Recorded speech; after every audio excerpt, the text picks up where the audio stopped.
Hey guys, it's Cypher. I'm just trying to get some help with this f4i.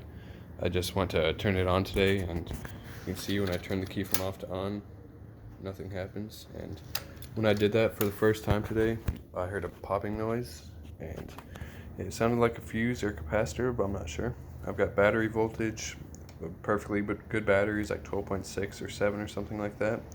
Steadily dropping just because how I'm testing it, and testing it with the multimeter, turning it off and on and off and on. But yeah, I don't have voltage to any of these fuses, and when I check the voltage on the clock fuse, it jumps from battery voltage to here, let me show you.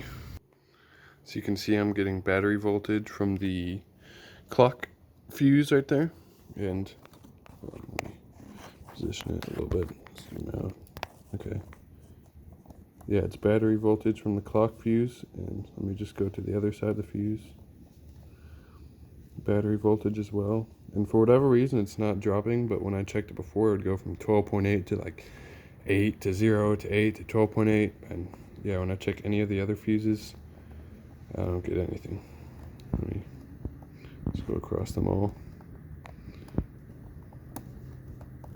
and let me try it with the key on also. And I just switched my manual fan switch on as well, so at least the fan one should have power. Let me see. None of them should have any power last time I checked. 0.5 volt, 0.05 volts, 0.06, 0.06, 0.06, and 0.04. In this clock fuse, I'm getting 0.9 now instead of battery voltage, which is weird because when it's off, well, I mean, it makes sense. Right now I don't have any clock.